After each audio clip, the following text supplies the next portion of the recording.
All right. Good afternoon, Benjamin. Good afternoon. How you doing today? Good, dude. I'm tired. Good. Oh, well, hello there. Welcome to the Two Guys, One Book podcast. I'm one of your co-hosts named CJ. This is Ben. welcome back to the podcast. We got a little bit of a change of scenery. I would say a little bit of an upgrade from last time.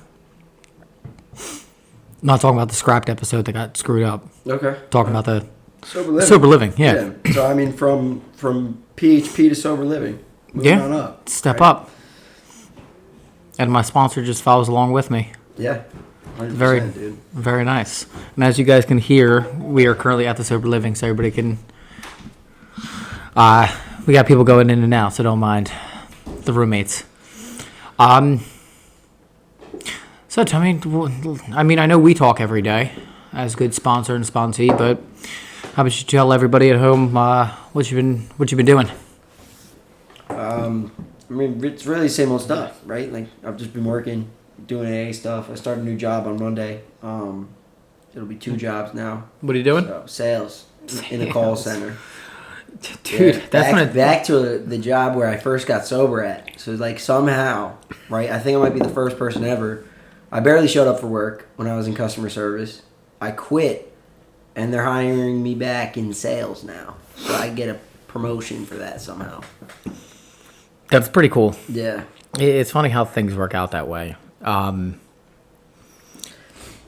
But sales, man. I remember when I worked in sales, that really is going to test your, depending on the company you work for. I don't know much about your company, but I know some of the companies that I've worked for in the past have been kind of sketchy. Yeah, so... And tests my... So I don't think it's not necessarily sketchy, right? So it's really just calling hotels, nursing homes, shit like that, right? And trying to sell them our cleaning products. You know what I mean? So you're almost like a door-to-door set, like those old school door-to-door salesmen. Would you like to buy our product? Right? Yeah. So like you get a bunch of sheets of paper with just like thousands of phone numbers on them, and you just keep calling and shooting your shot. And that's pretty much what it is. Nice. Yeah. It's very relatable to like when you get a phone list from a meeting. I guess so, dude. I mean, I gotta pick a fake last name. You got a what? Pick a fake last name. Nice. Yeah. I did that think at I settled on Chamberlain. Nice. I was a state-to-state sales agent, and I had to come up with a fake name. There you go. Chase Williams, Action News. Sounds like a Paw Patrol character. Yo, my daughter loves Paw Patrol. Do you know that? That's why I said it. Dude, she finally used her bumper car. Oh, really? Dude, it was the funniest thing. She's sitting in it. Is that when she woke up from the nap, or was that a time I wasn't there? The time you weren't there. Was it the same day? Wait, you were there last weekend? All right, so it was after you left, and she woke up from her nap. But she's like sat in her seat. She turned it on. She's like, "Daddy, do it." I was like, "I'll buckle you in." I was like, "Push." She goes, "Eh," and like turns. She's like, "Ooh," and then I was like, "Go forward." She kept ramming me and then going backwards, and then ramming me and going backwards. It was adorable. Nice, dude. Yeah, daughter starts off with road rage already. This is great. Apple doesn't fall far. Ow. I just had a flashback. I didn't even mean to go that low. I was just talking That about was a pretty road low rage. blow. Yeah, I didn't even mean to go that low. Hey, listen, I got a blowing device on my car back, or a car, so. Yeah. Gifts is Like, right. you wanted to say blowing device. Like, you can say interlock. You know what I mean? Like, Well, that's how I refer to it, as my blowing and sucking device. yeah. I'm a good boy. To each their own. Hey, it's 2024. Only person that could judge me is God. Yep. Facts. Yeah. Big facts. True. Good job, Big Brother Ben. To catch everybody up. So I left, honestly been struggling a little bit. I mean, I know that you know that. Well, financially. Financially, yeah. I mean, financially, things are a struggle. My main job, cut the hours because, again, it's not busy season. I left my other job as the sales agent. It just wasn't working for me. I felt like I was spending a lot of time there. It was just time wasted. And it just wasn't for me. I have an opportunity, but I don't know if it's going to come to fruition. Again, I've been praying on it. I don't know if I'm going to get this other job that I've been trying to shoot for. But if it doesn't work out, it doesn't work out. It is what it is. So I'm going to spend some time and kind of think about my game plan on moving forward and what I'm going to do with my life, my career. Because there's a lot of priorities that I have that I need to take care of, and I can't just sit around and wait for somebody else to tell me I got a job or not. So I just got to be proactive. So, other than that, dude, life's great. Again, with this, I didn't realize how ingrained in sobriety that I've put myself, and I remember thinking back, dude, fuck this. I don't want to be involved. Or, I thought people were too AA. I didn't understand. And it's funny, now I'm fuck, dude, I am that person. I am Ben. Because when I first looked at you, I was like, dude, this guy's a fucking weirdo. But, that's a normie's way of thinking. Yeah, but, the first... I remember, one of the first times we met up at that house in Clementon, right? You were talking to me I get nervous when I share. I go to meetings, but I don't like to share. And, I brought you right to Jared's backyard. And from there, you kind of grew and built a network of people around you, right? And a lot of that network is my network. And it's just been cool to see you tie in and dive in, because it's really the easiest way to not, because we're going to stumble in life. Mm-hmm. You know what I mean? Life's going to hit us, and we're going to stumble, we're going to get tripped up. But, when we're so deeply tied in to some kind of recovery, right? With a lot of people who are doing this thing, it's hard for us to fall. You know what I mean? Life will trip you up, but it's when you're tied in the way you are tied in and the way I've tied in, it's hard to fall down. Yeah, and there's been a lot of blessings too. Yeah.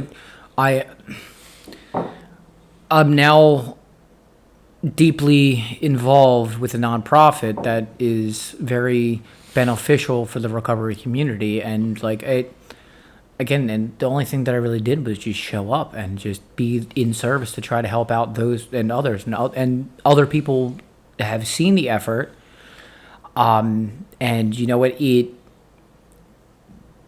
I'm now way more involved than I thought I was ever going to be, and I enjoy it. Yeah. I feel like I'm doing something right. And it's funny, I had a conversation with my dad the other day, and he was like, "Why are you doing all this?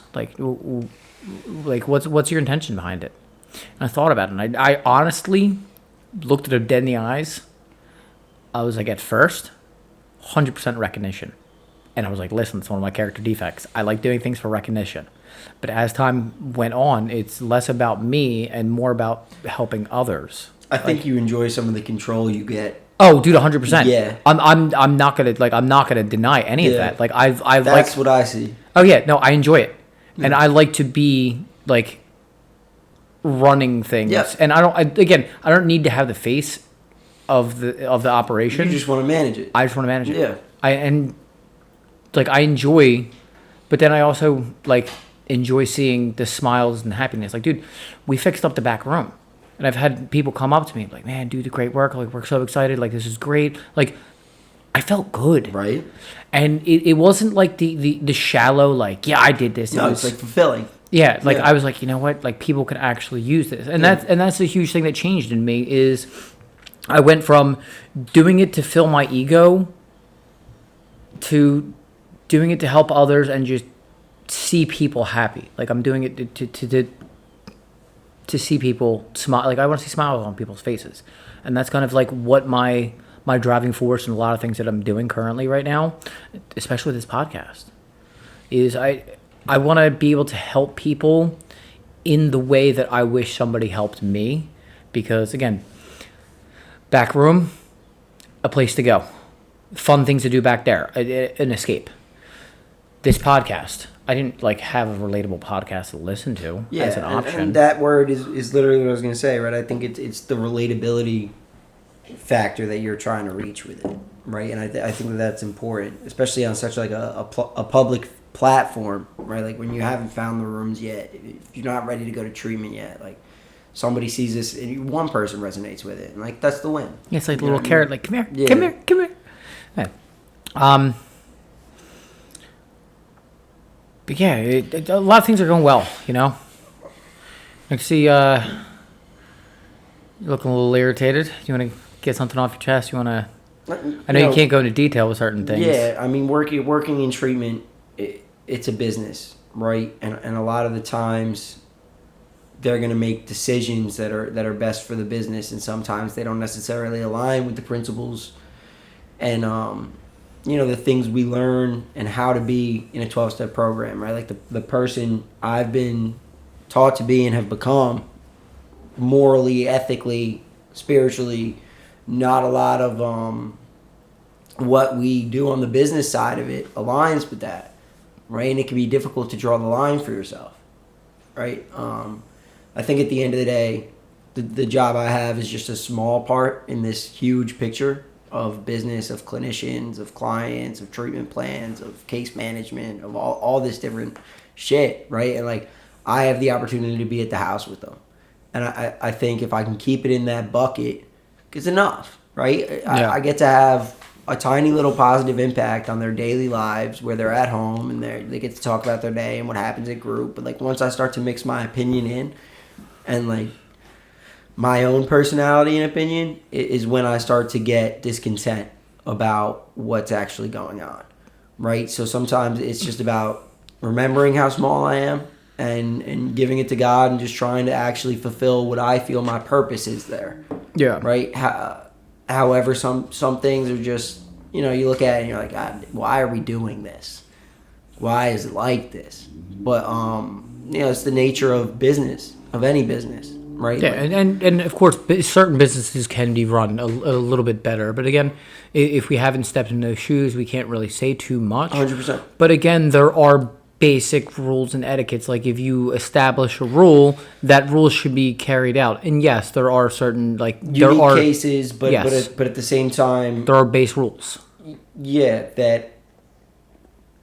Because if there's no law and order or rule, then chaos will ensue. I think the word that you're outlining more is structure, right? A solid structure that's consistent. Yeah. For everybody that comes in and out is it's important. But again, like, people have so many varying needs. It depends on what the outlook of the business is, right? Like, do I want to please my clients or do I want to save their lives, right? And it's a difficult balance, I feel, for the people at the top, right? Because you want them to be able to stay there and to have this shot to continue their treatment, to work this program and to benefit their lives. But at the same time, like, you want to have these rules in place that they follow and be strict about them, right? And that's going to upset people. And yeah, because also when you go to the outside world, like, there are going to be basic rules that no matter who you are, you got to follow. Yes, but at the end of the day, a priority of keeping them there is still important, right? So I can understand these things. But again, it's on that balance, just like everything, right? There's duality in what we allow and what we're strict about, and where we're stern and where our foot comes down and says this is the way it is. Yeah. Right? Like, there's a duality in it. Regardless of the case, though. Like, I feel as though some rules should be black and white. Just, this is what it is. Yeah. And then other rules, we said, like, okay, this is what you're going through, and this is how we're going to proceed. Work a solution for you around this. Yeah. I know it's like this for others, but maybe we can make this kind of, I don't want to use the word exception, but adjustment. Yeah, for you to make, treatment more tolerable, to make it more attainable, to make, yeah. Yeah, and again, like, how I view it,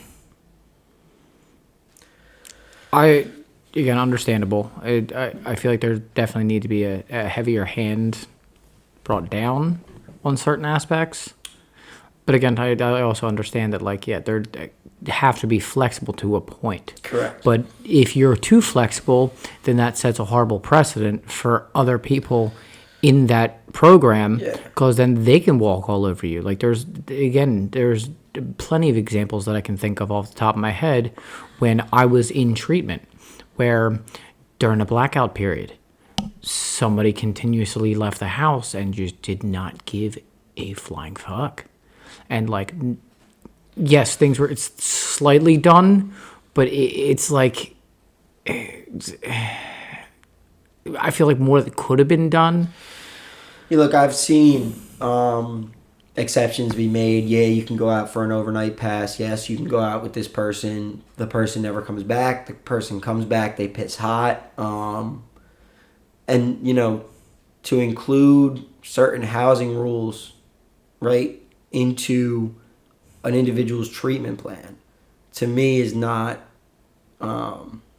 non-negotiable. Like, you're going to live in housing, these are the rules you're going to follow. Yeah, absolutely. Right? But as it comes to your treatment plan and like what you're actually doing at clinical, flexible. Yeah. Of course, flexible. But like, when I went to treatment, right, my perspective was I needed to go to inpatient because if there was a door I could walk out of, I would have walked out and gotten high. Mm-hmm. That's me, right? And I can't project my experience onto every other client, but like the rules and the nature of what we deal with itself. Right, like you need a structured, safe environment with rules, especially when we're early on. Like, I don't know. I try to just keep my opinion and my mind out of it, but sometimes it gets to a point where I'm just like, yeah, this is what I think. Yeah, and it's a bit frustrating. Yeah, like I was on the other end of it where I was a client and just watching it. And again, my character defects. Again, I like to assume control and things like that, and my just start twitching. It's like, follow the rules. I never had to run a house meeting when you were there. You did you did it for us, pretty much. We would start a house meeting, we'd get everybody around, and then you would run the meeting. Hey, again, because it never got like I got to the point like where things weren't getting done, and like I get to a point where I'm like I let it go, but things start to get out of line and chaotic, and like I have an option to step up to the plate. Yes, and you know what? In a way, you were a leader in that aspect, right? And I also tried not to overstep my bounds. Yeah. And that's a fine line too of trying not to overstep your bounds because again, who am I? I'm just another fucking client. But I also you'd been in the program a while. You'd been working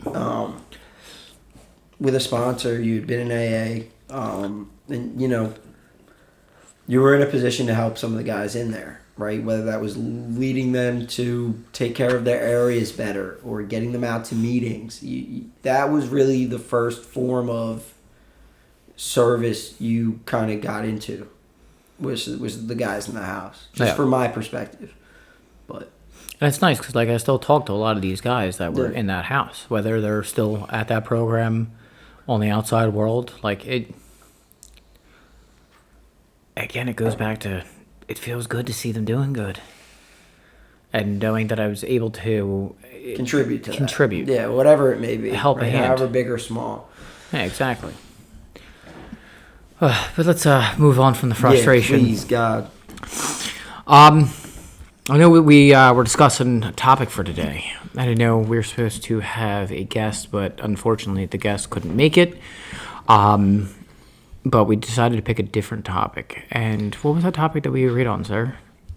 I guess rigorous honesty. Rigorous honesty, yeah. And we pulled it out of the AA Daily Reflections. What do you got on rigorous honesty? What is the importance of rigorous honesty in recovery? So, right, I'll say my experience. I feel as though, just like anything else with a person like me, like my honesty was progressive as well. Like early on, right, the first form of honesty I had was at a meeting, like getting my hand up and getting vulnerable, and then it grew into like talking to my sponsor about it, and then over time, like I just got honest in every area of my life. But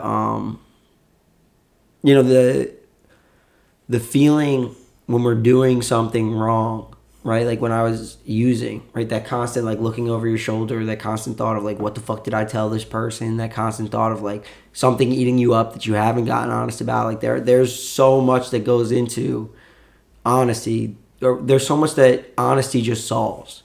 Like you don't have to feel this way. You don't have to look over your shoulder. You don't have to remember what the fuck you said. Like and that's a weird lift it off. Like that's freedom. Yeah. Right at the end of the day, like honesty is one of those keys to freedom.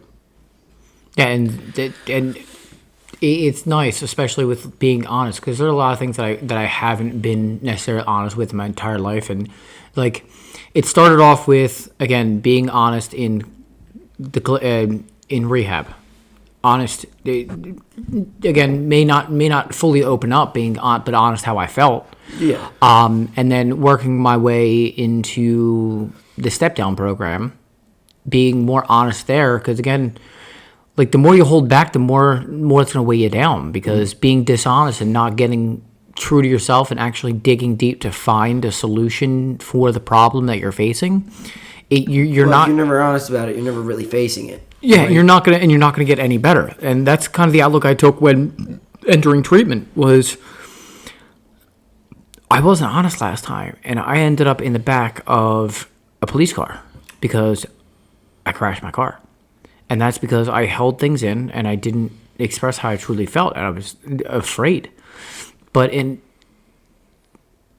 once I got there, I was a lot more honest, and I talked to my counselor, and I was like, look, dude, I'm going to be an open book. I'm going to be completely honest with you. And I need you to point shit out. Like, you ask me anything, I will be completely honest with you, because it's a confidential, I feel safe here. Well, yeah. And I built that safety to where I could work on being honest. And then it progressed into me going to the meetings. And again, like you said earlier, I didn't like to share. And I know a lot of people that at first come in don't like to share honestly. They'll raise their hand just to say something or whatever the case may be. But like me, my personal experiences, I just didn't like to say what I was feeling honestly, because again, it's just a bunch of random people in a room at that point, because I didn't know anybody in that room. I didn't feel comfortable because again, I wasn't invested fully into this AA thing or this sobriety thing in general. Then taking the next step, to be even more honest, was again getting a sponsor. And that's when I approached you and spoke with you and got to know you as, instead of just some prick in AA that works a great program, it's like, you know what, I should not be so judgmental because he seems happy, and he may not be a prick. I'm being the prick. Well, yeah, it's something that my sponsor taught me, and he didn't even like tell me. Like, he wasn't like, dude, get vulnerable with people first. Like, as I was going through my steps, he got vulnerable first. He got honest first, and took me through a lot of his story and his pain as I went through the steps, and that opened me up to get a lot more vulnerable and a lot more honest and a lot more comfortable, right? Yeah. So when I take people through the book and I'm first getting to know them, like, I make it a point of like, I'm gonna sit here and get vulnerable too. Like, I'm gonna sit here and be honest. Yeah, right? and then once I started getting vulnerable, you again, like in the beginning, I wasn't as, I was open. I was honest, but I wasn't as open. And as time goes on, like as time went on, from starting that first step, getting to the fourth step, like there's just shit that I didn't want to talk about, but we addressed. And after I got to that fourth step, like, I felt a lot more comfortable. Like, I can call you at any point. And there's times where even if I feel stupid and I have a passing thought of, man, was I wrong? I've called you. And I was like, yo, dude.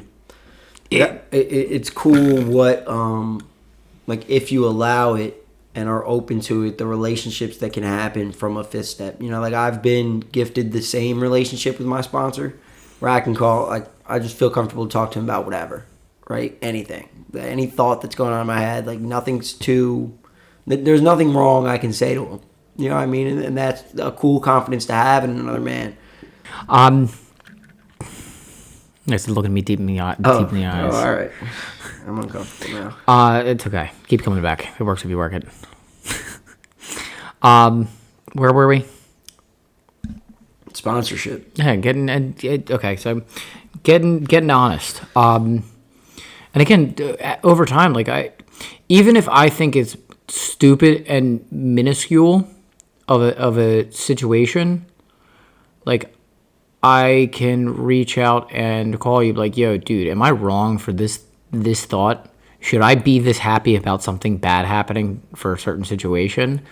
Like, you remember that I called you. I was like, bro, dude, should I feel wrong for feeling this way? And it's like trying to put myself in check, because I know if I don't put myself in check, then that's just in danger of me being self-indulgent, taking my will back, and going back down the same path. And if I'm not honest about it... We keep ourselves in check by doing a 10th step. I'm going to tell you that now.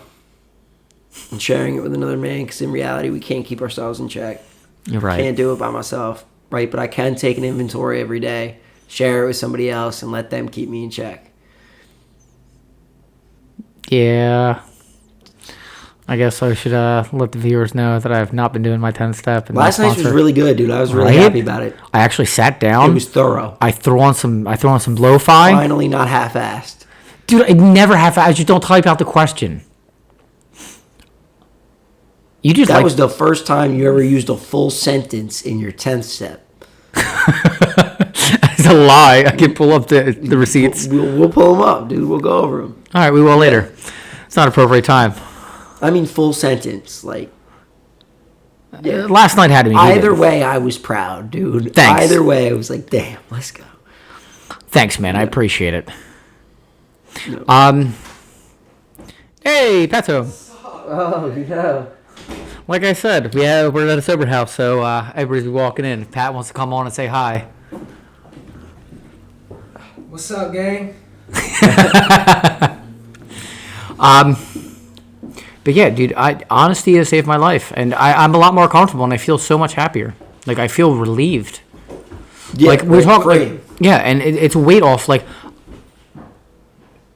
again, I don't know how many times I have to stress this, but like, yeah, I'm gonna use the Italian.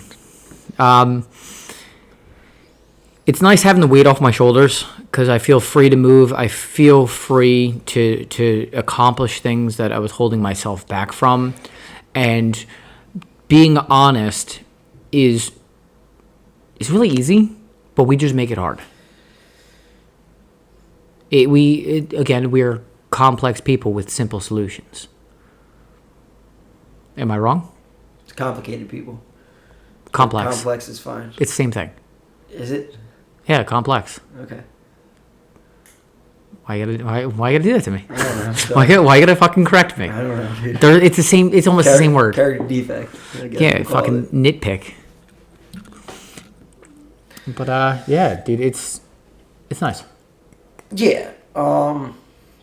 Honesty's a lot easier than all the other options, right? It's just once we're free of how we want people to think about us, what other people think, like once we're free of what other people think about us, and like honesty becomes a higher priority than being liked and all that other shit that fuels us to lie and like put masks on, being honest gets a lot easier.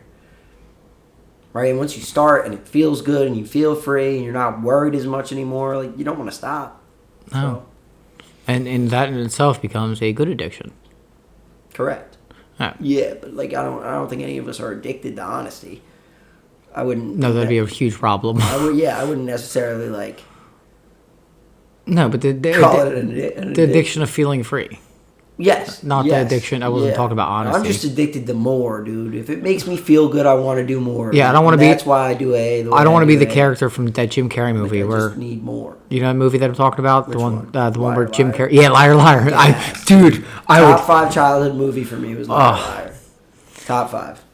But yeah, you know what and being able to experience sobriety and take it seriously, and like I brought this up the other night at that house meeting, one of my favorite house meetings of all time besides Tina's. Shout out Tina. You're welcome. Is the Jarvis house, and just what I Another believe. place I took you to open up at first. Yeah. And like I don't know if I brought it up last night, but the whole that I was missing, and like I now I now feel the happiness that I once did as a child. I was able to find that. You didn't bring it up at the meeting, but you brought it up with me in the car the other day, I think. Oh, you know what? No, because I brought it up when I did my speaking commitment. Nice. Yeah. But that's why I wanted to bring it up to you, because again, it was just like a. At you. Yeah, we'll stick with that. Choo. But yeah, it's just nice to have that. Not feel empty. Yeah. God-sized hole, my boy.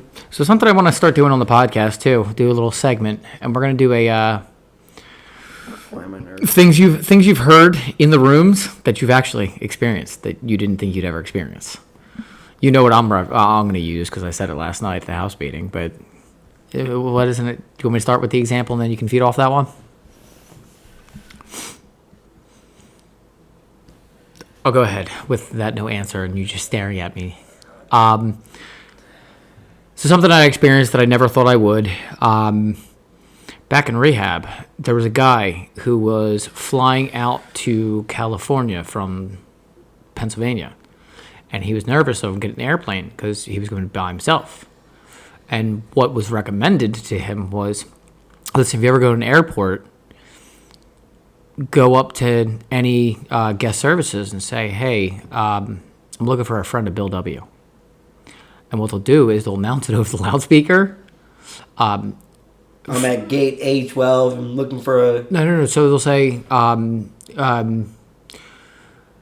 looking for a friend of Bill W. at, and they'll tell you to go to a certain spot. And there's like a meeting spot. And anybody that knows that code will go and sit with you until your flight, so you don't end up drinking before you get on the plane, which I think is very powerful and very cool. Yeah. And I kind of use that in a way. I was at work and I had a new hire, and I noticed this person was wearing a sweatshirt, and on the back it was a recovery sweatshirt. The front, it was like a Game of Thrones type deal with Game of Thrones text. I was like, that's cool. It's a cool sweatshirt. And then I saw the back. I was like, ah. So I looked. I nodded. I was like, yo. It's like, it's a nice sweatshirt. I like the front and the back. I recognize the back. The person was like, yeah. I was like, friends Bill W? The person smiled and goes, I gave him the head nod back. I was like, yeah, that's cool shit. Like, and what happened after that was really cool is I was able to build a connection with a person that I've never met before. And because we have that connection, they were able to open up and feel a little bit more comfortable and not so stressed out. And it's just gifts and experiences of sobriety that I never would have experienced if I wasn't doing the things that I needed to do. Like the small things in life are awesome. Yeah. But that's kind of what I'm talking about. Like something you didn't expect to happen. Like you think it's bullshit in the rooms, and then So you I finally mean, like experience. my example would be like H and I. They came into treatment when I was sitting in treatment, and them telling us you could be on the other side of this table, right? And you know, every Friday I get to go do H and I at a rehab, and you know, I was thinking about this today, you know, because it's Friday. I'm going to the treatment center today, and yeah, I've been texting back and forth with one of the guys from the time I spoke. I don't know if you remember him. His name was Mike. Big, tall dude. Sat in the back with the dreads. Oh, but So we've been texting back and forth. And, you know, I remember getting Pop's number on a napkin when I was in treatment and he did H&I and talking to him back and forth. Right? So to be actually on the other side of it, with them saying, like, this could be you, dude. Like, just do it. Do AA, and it could be you. AA, NA, whatever. It doesn't really matter, but 12-step program. yeah. And to do that every Friday is one of the coolest things that I don't think I ever take it for granted when I get there. It reminds me a lot of when I was just that dude sitting in treatment in a meeting, not knowing what the fuck to do, right? And took a couple suggestions of getting out. I took more than a couple suggestions, but you know, it's crazy to be going there every Friday to me. You know, finding speakers every week, just following suit into, you know, what my sponsor was doing when I was in treatment, getting the speakers, running the commitment. It's been a miracle in my life and something I never expected to do so quickly. Right, but yeah, like that thing of service you were talking about to be able to do for the service you've been trying to get into with the clubhouse, right, is the same I feel towards people in treatment, right? It's a big part in carrying the message of what has saved my life, and to be able to, you know, go in there and give that back. When I was at my most vulnerable is when I was in treatment. Most vulnerable, sharing about everything, broken man, right? And H and I really came in and kick-started some fire in me. to which I came out and I used in a 12-step program, and I used with my sponsees, and I use when I go and speak. Like that fire just keeps getting bigger, and it's one of the biggest blessings in my life, again, to be able to just stand up there and do H&I and be filled with this gratitude and, the opportunity to get other alcoholics and addicts in service too. So if I know somebody and I'm close with them and they work a good program, but they're struggling lately, sending that text of like, hey, you want to come speak for me, can make somebody's day, right? And then actually them taking me up on it and speaking, they can carry through and maybe get into more service. It can really help people. Yeah, it's also the speaker and the clients that are in there. And it's also like a reinforcement of, again, like, oh, bro, you might be down in the dumps and then you go and speak, you're like, whoa, you know what? So to be able to provide that to others and to the clients, it's cool. And to myself, at the end of the day, it keeps me sober, right? It's a commitment I have every Friday that I have to attend to. It's just like the upgrade from a coffee commitment when you first come in. You know what I mean? The service gets deeper. I never had a coffee commitment yet? Yeah, just wait for this business meeting. Oh, don't worry, I'll lecture you for the next day. No, I'm not doing coffee again. I did coffee a month ago. But, So what? So I have something I'll lecture you because we're on the same home group. Spare change. As I was saying, right? I'm sorry. Just picture you. Change. What was that, South Park? Yeah. Change. Can you please do that if you're the basket person? I've been before we made it an actual real commitment, I was the basket person for 6 months. Right? Instead of coffee, can you elect me to be Quinn person? I'll try. Okay. All right. That's fine. If not, we get all the new people. Nominate yourself, dude. I'm not gonna nominate myself. That's ego-driven. But asking me to nominate you is just as ego-driven as nominating yourself. Actually, it might be more, right? Because you're afraid to nominate yourself because of what people will think, and they won't elect you. No, that's not it at all. Fine. But wow, it make me feel like shit. Sorry, dude. As I was trying to say, right? Like as your program develops, as your spirituality develops, so does your service, right? Yeah. And it grows and it changes and it fluctuates, and the effort has to stay there to get into service to help other people and like to find new avenues of doing it. Like when I didn't work at first, I'd go out to Camden and I'd help this nonprofit, work, hand out food, hand out clothes, hand out meds, like give people safe, what do they call it? The works, right?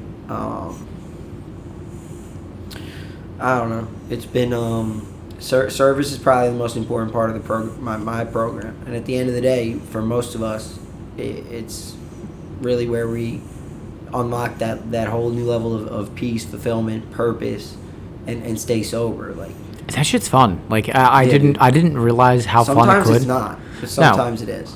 No, I mean everything that I've experienced so far has been pretty fucking fun. Like I've had a great time, and yeah, but again, that's something that also people need to realize is just because you're afraid of doing something, try it in sobriety, to be more specific. Again, you grow in uncomfortability. It's where you start to flourish. Like raising your hand, speaking in a meeting, having everybody look at you, to never saying no to a commitment, going to speak in front of people that you were just were a couple months ago. That's also another part of the H&I, right? It reminds you how bad it had gotten for you. Not necessarily how bad, but it's nice to remember where you come from, right? Because it's easy to get caught up in all the things you're doing, and some of the things we do accomplish when we get sober and when we get healthy. It's easy to get caught up in that stuff, but when you go every week, it's a nice reminder of where you come from. Exactly. Well, you know what? I think we had a good conversation today. I really liked it. Yeah. Did good. Well, ladies, gentlemen, addicts, and alcoholics, this was Two Guys, One Book. I'm your co-host, CJ. Ben. And how about we close with a serenity prayer? God, grant us the serenity to accept the things we cannot change, the courage to change the things we can, and the wisdom to know the difference. God's will, not ours, be done. Keep coming back. We're releasing every week. Oh, shit. There's a plug. All right, have a good one, guys.